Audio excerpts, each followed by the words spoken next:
नमस्कार. बुलढाणा येथे झालेल्या उपवर्गीकरण विरोधी महामोर्चात रिपब्लिकन सेनेचे राष्ट्रीय अध्यक्ष श्रद्धेय आनंदराज आंबेडकर यांनी सरकारवर टीका करताना समाजाला एकजुटीचा संदेश दिला. त्यांच्या भाषणातील अनेक मुद्द्यांमुळे हा विषय पुन्हा चर्चेच्या केंद्रस्थानी आला आहे.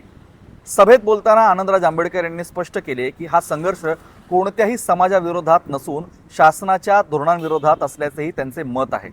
त्यामुळे कोणत्याही जातीविषयी द्वेष निर्माण होईल किंवा सामाजिक सलोखा बिघडेल अशी भूमिका कोणीही घेऊ नये असेही त्यांनी आवाहन केले आहे.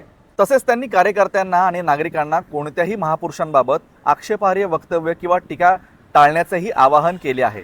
समाजामध्ये मतभेद निर्माण करण्याचा प्रयत्न होऊ शकतो, त्यामुळे सर्वांनी संयम राखत एकजुटीने उभे राहावे असे त्यांनी सांगितले आहे.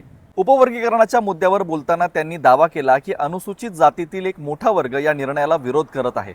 सरकारने हा निर्णय मागे घ्यावा आणि या संदर्भात प्रक्रिया तातडीने थांबवावी अशी मागणी त्यांनी पुन्हा एकदा केली. सरकारवर आरोप करताना त्यांनी म्हटले की हा प्रश्न केवळ अधिक काळ प्रलंबित ठेवून समाजात मतभेद वाढवले जात आहेत. मात्र अशा प्रयत्नांना समाजाने बळी पडू नये आणि आपले ऐक्य अबाधित ठेवावे असे त्यांनी स्पष्ट केले. भाषणादरम्यान त्यांनी इतिहासातील संघर्षाचा संदर्भ देत समाजाच्या संघटन शक्तीवर भर दिला. आपल्या पूर्वजांनी अन्यायाविरुद्ध लढा देत इतिहास घडवला, त्यामुळे आजही एकजूट हीच सर्वात मोठी ताकद आहे असे त्यांनी सांगितले.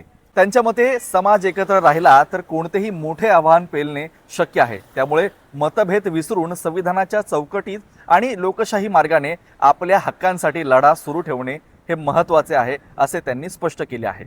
दरम्यान उपवर्गीकरणाच्या मुद्द्यावर राज्य सरकारची पुढील भूमिका काय असेल, या मागण्यांवर कोणता निर्णय घेतला जाईल याकडे राज्यभरातील नागरिकांचे लक्ष लागले आहे.